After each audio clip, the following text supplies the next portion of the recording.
Good morning students. आज मैं आपको केमिस्ट्री के एक टॉपिक पढ़ाने जा रहा हूँ जिसका नाम है कैटलिस्ट।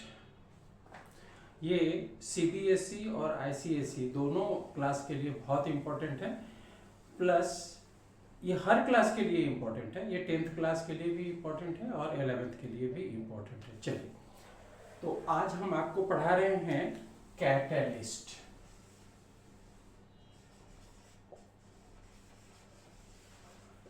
कैटलिस्ट, ठीक है। तो ये कैटलिस्ट होता क्या है, ठीक है। देखिए, कोई भी जो केमिकल रिएक्शन हम करते हैं ना, कोई भी केमिकल रिएक्शन करते हैं, ये अपने आप नहीं होता है, स्वतः नहीं होता है। इसमें कुछ न कुछ फैक्टर्स इसमें काम करते हैं, कुछ न कुछ इसमें फैक्टर्स काम करते हैं। या तो हम टेम्परेचर दें, या हम किसी एक्सटर्नल किसी एलिमेंट को हम उसमें डालें, या किसी केमिकल को डालें, और तब ये रिएक्शन हमारी कंडक्ट होती है, रिएक्शन हमारी कंप्लीट होती है। अच्छा, तो फिर सवाल ये होता है कि ये रिएक्शन, इस रिएक्शन में हम क्यों डालते हैं कैटलिस्ट को। देखिए, ये कैटलिस्ट होता क्या है कि हमारे रेट ऑफ रिएक्शन को चेंज कर देता है, ठीक है।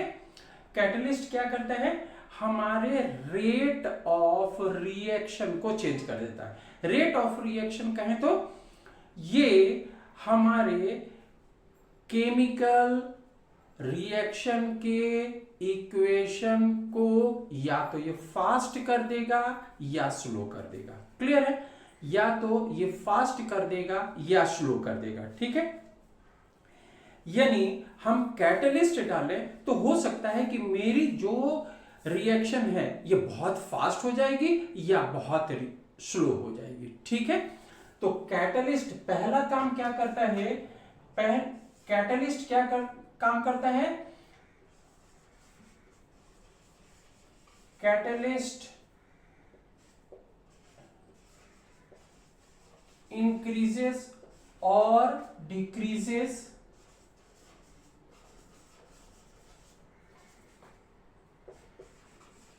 the rate of reaction,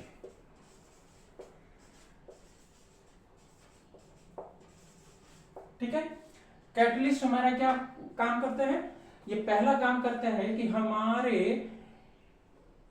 किसी भी केमिकल रिएक्शन के रेट को बढ़ा देता है या घटा देता है। देखिए, बहुत सारे ऐसे रिएक्शंस हैं जो बहुत फास्ट होते हैं, उतने फास्ट होने नहीं चाहिए, तो उसको ये क्या करता है, स्लो डाउन कर देता है। अच्छा, बहुत सारे ऐसे रिएक्शन हैं जो बहुत ही स्लो होता है, उसके रिएक्शन को ये चेंज कर देता है, उसके रिएक्शन को ये चेंज कर देता है। फॉर एग्जाम्पल हम आपको बताएं, आपने एक बहुत सा कॉमन आपने एक रिएक्शन पढ़ा होगा, वो रिएक्शन है H2 plus O2, this gives out H2O।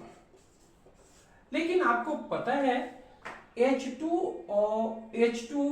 और O2 से हमारा पानी इतना स्लो बनता है, इतना स्लो बनता है कि शायद 6 महीने में 2 ड्रॉप ये पानी बन जाए, ठीक है। तो फिर ये हुआ कैसे रिएक्शन, ये इतना स्लो होने पर तो हम रिएक्शन को लिखेंगे भी नहीं, हम सोच भी नहीं सकते हैं कि ये रिएक्शन कंडक्ट भी करेगा, नहीं।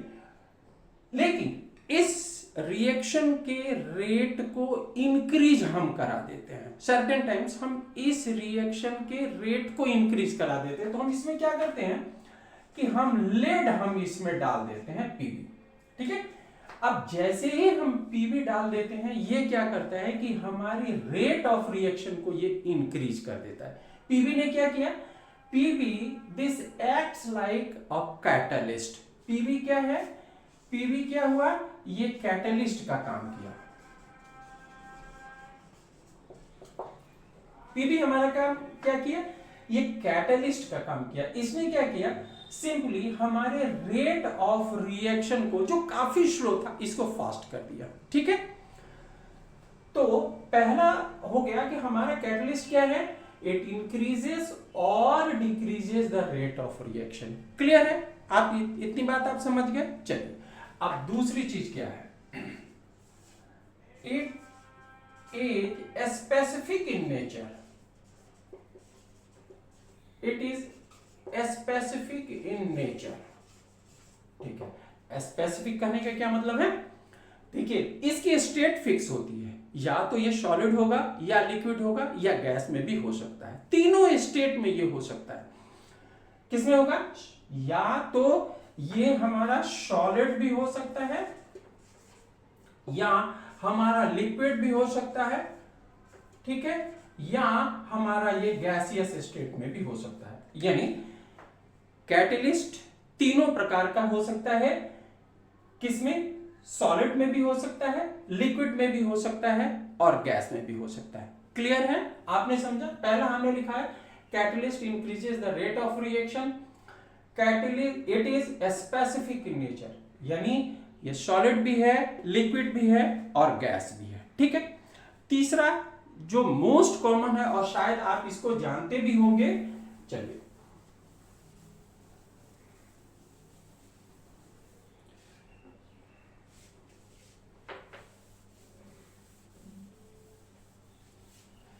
तीसरा हमारा है, आपने बहुत कॉमनली पढ़ा होगा कि catalyst do not participate in the reaction itself. Catalyst कभी भी किसी भी रिएक्शन में पार्टिसिपेट नहीं करता है। क्लियर है? तीसरा,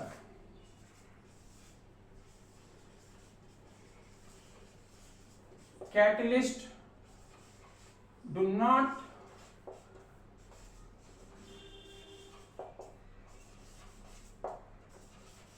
participate in the chemical reaction।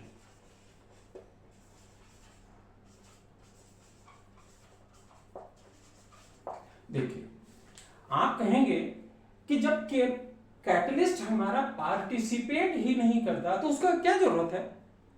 उसका क्या जरूरत है? क्यों हम इसको लगाते भैया? जब ये पार्टिसिपेट ही नहीं करता तो इसका क्या जरूरत है? हम क्यों लगा दें इसको? Catalyst do not participate in the chemical reaction। देखिए, ये पार्टिसिपेट करता है। किस रूप में पार्टिसिपेट करता है? अपनी एनर्जी को लूज करता है। मास में कोई चेंजेस नहीं होती है, लेकिन अपनी एनर्जी को लूज कर देता है। ये जो भी हम कैटलिस्ट डालते हैं वो क्या होता है? अपनी एनर्जी को लूज कर देता है। तो एनर्जी किस चीज में लूज करता है? देखिए, किसी भी केमिकल रिएक्शन में एक इंटरमीडिएट प्रोडक्ट बनती है, एक इंटरमीडिएट प्रोडक्ट बनती है और फिर वो इंटरमीडिएट प्रोडक्ट हमारे कैटलिस्ट से काम करके फाइनल प्रोडक्ट बना देता है। फॉर एग्जांपल, मान लीजिए कि ए एक रिएक्टेंट है, ये रिएक्टेंट बी से इसने रिएक्शन किया इन प्रेजेंस ऑफ सी और इसने बनाया ए बी, एक कंपाउंड इसने बनाया। A has reacted with B in presence of catalyst C to form A and B। देखिए, एक्चुअली ये रिएक्शन होता कैसे है? देखिए, ये A जो है ये क्या करता है कि C से रिएक्शन करके क्या बना देता है हमारा? AC। ठीक है, AC इज इंटरमीडिएट कंपाउंड।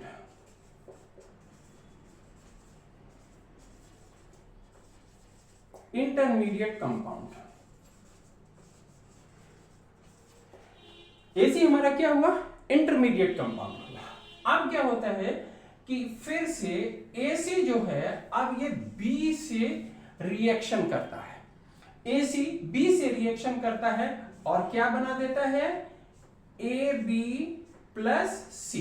ये क्या बना देता है? AB plus C। अब आप देखिए, ये AC हमारा खत्म हो गया। आप बताइए, ये C इस C से खत्म हो गया। आपको फाइनल प्रोडक्ट क्या मिली? A plus B gives out AB। ठीक है, जो हमने ऊपर में लिखा था वही चीज देखिए यहां बन रहा है कि नहीं बन रहा है। लेकिन कैटलिस्ट क्या करता है कि इसके रिएक्शन को वो चेंज कर देता है। कैटलिस्ट का काम क्या था? कैटलिस्ट इस एक कंपाउंड से या एलिमेंट से रिएक्ट करके इसने एक इंटरमीडिएट कंपाउंड बनाई AC। This intermediate compound again reacts with B and forms AB plus C. So final comes out is AB plus C. ठीक है, अब देखिए हमको कहीं भी इसमें हमने कैटलिस्ट का उपयोग किया यहाँ पे? हाँ, कैटलिस्ट का उपयोग जरूर हुआ है क्योंकि इंटरमीडिएट प्रोडक्ट हमने बनाया है। सो कैटलिस्ट क्या काम करता है? पार्टिसिपेट तो करता है लेकिन इंटरमीडिएट प्रोडक्ट को बनाने में उसके मास में कोई चेंजेस नहीं होती, लेकिन एनर्जी वो लूज कर जाता है। अच्छा देखिए, एनर्जी लूज करने के कारण ही कुछ देर तक काम करने के बाद ये जो हमारी कैटलिस्ट है ना, ये इनइफेक्टिव हो जाती है। अब ये फिर से हमें क्या करना पड़ता है? इस कैटलिस्ट को हम हटा देते हैं और फिर से नई कैटलिस्ट हम उसमें डाल देते हैं, यानी कैटलिस्ट का हम बार बार इसका उपयोग करते हैं।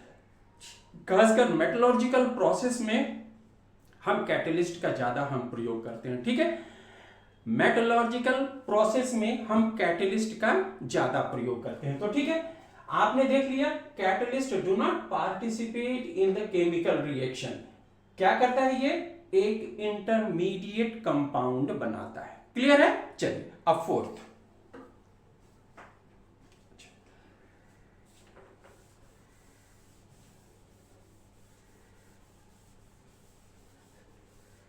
अब देखिए, अब हमारी कैटलिस्ट कैसे काम करती है साहब? ये तो हमने आपको बता दिया कि कैटलिस्ट हमारी क्या करती है? एक इंटरमीडिएट प्रोडक्ट बनाती है। लेकिन चौथा जो है ये मोस्ट इंपॉर्टेंट है, catalyst always acts on definite temperature.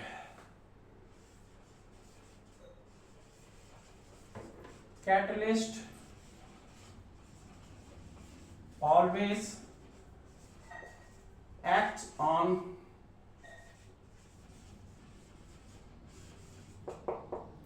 definite temperature।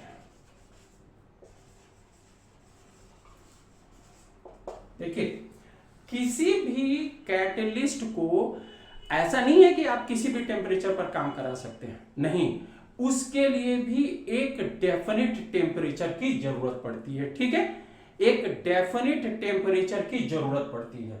सो हमने क्या लिखा? Catalyst always acts on definite temperature. ठीक है, क्लियरली आप समझ गए? चलिए अच्छा, चौथा, पांचवा क्या हुआ?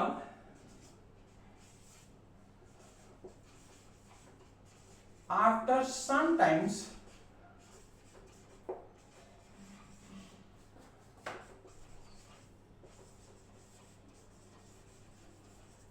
the catalyst becomes ineffective। कुछ देर काम करने के बाद हमने बताया कि कैटलिस्ट क्या करता है? वो इनइफेक्टिव हो जाता है, वो इनइफेक्टिव हो जाता है, यानी वो अपनी एनर्जी को लूज कर देता है। बट कैटलिस्ट कभी भी अपनी मास को लूज नहीं करता है। कैटलिस्ट कभी भी अपनी मास को लूज नहीं करता, अपनी एनर्जी को वो लूज कर जाता है। क्लियरली आप समझ गए? आप चलिए, वैसे तो हम आपको बताएं कि कैटलिस्ट जो होता है ये कितने प्रकार का होता है। देखिए, थोड़ा सा हम आगे आपको पढ़ा रहे हैं, ये क्लास 10th में आपको ये पढ़ने की जरूरत नहीं है। क्लास 10th में बस इतना ही तक है कि कैटलिस्ट क्या है, कैसे काम करता है, बस इतना ही तक है। थोड़ा सा आपको हम और आगे लिए चलते हैं। अब कैटलिस्ट कितने प्रकार का होता है?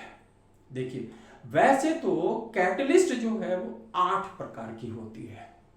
ठीक है, कैटलिस्ट कितने प्रकार की होती है? 8 प्रकार की। अब ये देखिए, एक पहला हो गया स्टेट के हिसाब से। स्टेट के हिसाब से हम कैटलिस्ट हम लेते हैं। ठीक है, और दूसरा क्या हो गया? इफिशियंसी के हिसाब से। इफिशियंसी के हिसाब से भी हम लेते हैं। ठीक है, पहली कैटलिस्ट हम क्या करते हैं?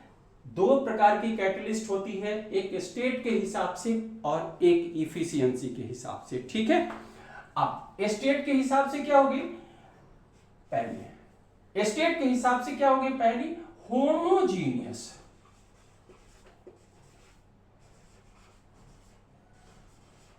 होमोजीनियस कैटलिस्ट, होमोजीनियस कैटलिस्ट, ठीक है। पहली क्या हो गई होमोजीनियस कैटलिस्ट और दूसरी क्या हो गई हेट्रोजीनियस, हेट्रोजीनियस कैटलिस्ट। आगे देखिए होमोजीनियस क्या होता है और हेट्रोजीनियस क्या होता है। देखिए होमोजीनियस का मतलब मान लीजिए कि दो गैस आपस में रिएक्ट कर रही हो, दो गैस आपस में रिएक्ट करके एक कोई तीसरी गैस बना रही हो, ठीक है।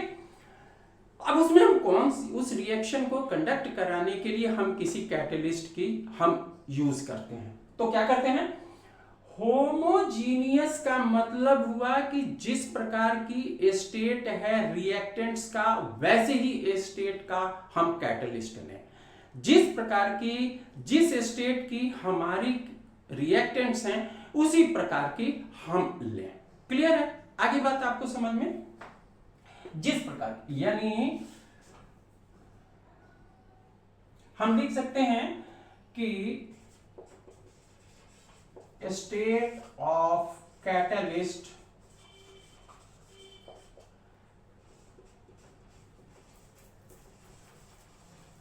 according to the reactants, reactant, ठीक है, state of reactants according to the catalyst. आगे बात समझ में आपको बहुत अच्छे से आपको समझ में आ गई, यानी जिस स्टेट का हमारा रिएक्टेंट है उसी स्टेट का मेरा कैटलिस्ट होगा, ठीक है। आगे बात समझ में, जैसे अब आप देखिए हमने कहा एक रिएक्शन होती है SO2 प्लस O2, ठीक है, SO2 प्लस O2। SO2 क्या है हमारी, आप बताएं, SO2 हमारी गैस है, ऑक्सीजन क्या हो गई हमारी गैस है, ठीक है, ये हमारी गैस है और यह भी हमारी गैस है, ठीक है। आगे बात समझ में, अब ये क्या देता है, ये देता है SO3। अच्छा यह भी क्या है गैस है, देखिए SO2 सिल्वर डाइऑक्साइड ऑक्सीजन के साथ में रिएक्ट करके क्या बनाता है SO3। अब इसमें हम कौन सी कैटलिस्ट हम इसमें डालेंगे, कौन सी हम इसमें कैटलिस्ट डालेंगे, तो इसमें हम क्या करते हैं कि नाइट्रोजन ऑक्साइड इसमें हम डाल देते हैं, ठीक है, नाइट्रोजन ऑक्साइड। यह भी क्या है गैस है, आप देखिए यह भी क्या है गैस है, यानी हमने क्या किया कि देखिए दो गैसियस रिएक्टेंट के बीच में रिएक्शन को कंडक्ट कराने के लिए हमने क्या किया, एक गैस कैटलिस्ट के रूप में हमने लगाया और फाइनल प्रोडक्ट मेरा क्या मिला गैस, ठीक है। हेट्रोजीनियस में हम ऐसे काम नहीं करते हैं। हेट्रोजीनियस का मतलब क्या हुआ, हेट्रोजीनियस का मतलब हुआ कि रिएक्टेंट हमारा कुछ भी रहे, कैटलिस्ट भी हम कुछ भी डाल सकते हैं, कैटलिस्ट भी, जैसे अभी हमने आपको बताया कि हमने क्या बताया, हम H2 प्लस O2। अब बताइए यह भी गैस है कि नहीं है, यह भी गैस है, यह भी मेरा गैस है, लेकिन ये क्या मिला हमको लिक्विड। H2O हमने बनाया इसमें, H2O हमने क्या बनाया लिक्विड, और इसमें हमने कौन सा कैटलिस्ट डाला था लेड।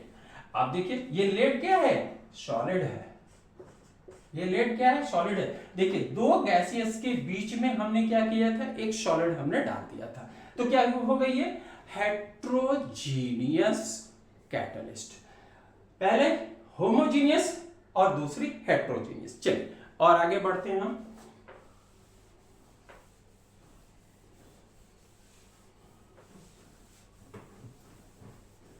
अब चलिए अब देखिए, अब ये तो हमने आपको बता दिया, ये हमने आपको बता दिया, क्या बता दिया कि स्टेट के हिसाब से, स्टेट के हिसाब से क्या होता है, हमने बता दिया दो प्रकार की होती है, हेट्रोजीनियस और होमोजीनियस। अब इफिशियंसी के आधार पर ये चार प्रकार की होती है। पहली क्या होती है पॉजिटिव कैटलिस्ट,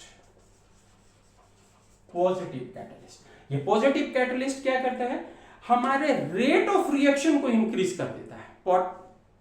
पॉजिटिव कैटलिस्ट क्या करता है, it increases rate of reaction, it increases the rate of reaction. Positive catalyst क्या करता है, it increases the rate of reaction. Similarly दूसरा क्या होगा, निगेटिव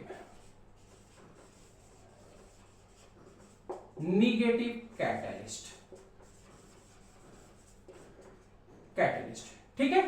तीसरा क्या हो गया, निगेटिव कैटलिस्ट। निगेटिव कैटलिस्ट क्या होती है, ये रेट ऑफ रिएक्शन को डिक्रीज करा देता है। ये क्या करा देता है, it decreases the rate of reaction, it decreases the rate of reaction, ठीक है। पहली पॉजिटिव, दूसरी निगेटिव, ठीक है। निगेटिव क्या करता है, it decreases the rate of reaction. अच्छा, तीसरी अब क्या होती है, आप देखिए तीसरी क्या होती है,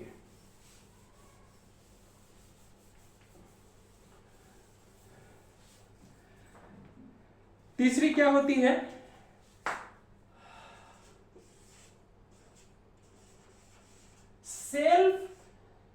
सेल्फ कैटलिस्ट। देखिए ये सेल्फ कैटलिस्ट क्या होता है, किसी भी रिएक्शन में कुछ ऐसे भी कंपाउंड होते हैं जो खुद उस रेट ऑफ रिएक्शन को इंक्रीज या डिक्रीज करा देते हैं। उनको बाहर से किसी कैटलिस्ट की जरूरत नहीं पड़ती। रिएक्शन में ही कुछ ऐसे कंपाउंड होते हैं जो रेट ऑफ रिएक्शन को क्या करते हैं, इंक्रीज या डिक्रीज करा देते हैं। चलिए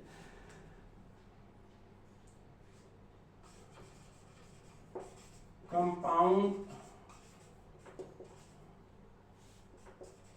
in the reaction itself behaves like catalyst। हमने बताया ना, रिएक्शन में कुछ ऐसे कंपाउंड हैं जो रेट ऑफ रिएक्शन को इंक्रीज या डिक्रीज करा देते हैं। क्लियर है, आप समझ गए।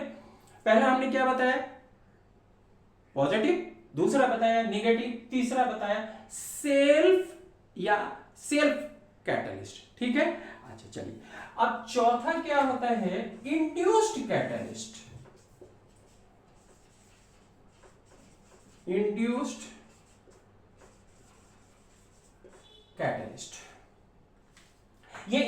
कैटलिस्ट क्या होता है, इंड्यूस्ड कैटलिस्ट, इसकी एक बड़ी अच्छी एग्जांपल बता रहा हूं। मान लीजिए कि आप अपने घर में इत्मीनान से YouTube देख रहे हैं, तब तक आपके पापा किसी तरीके से पटक से घर में घुस आए।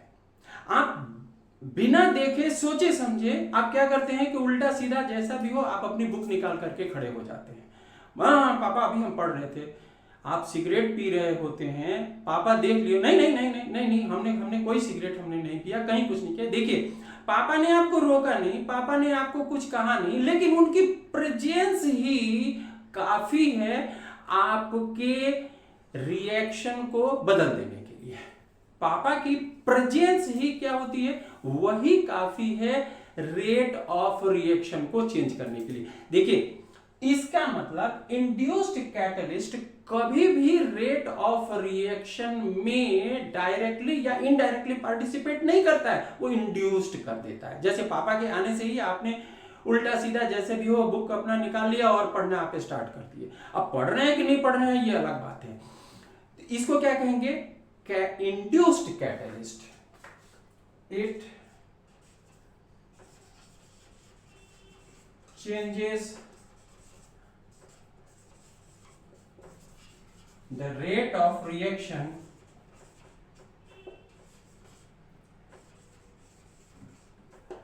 without पार्टिसिपेटिंग, ठीक है। यानी इंड्यूस्ड कैटलिस्ट में कभी भी कैटलिस्ट पार्टिसिपेट नहीं करता। हाँ, इससे क्या होता है, हमारी रेट ऑफ रिएक्शन जो होती है वो चेंज हो जाती है। क्लियर? तो आप समझ गए 6 प्रकार की हमारी कैटलिस्ट हो गई।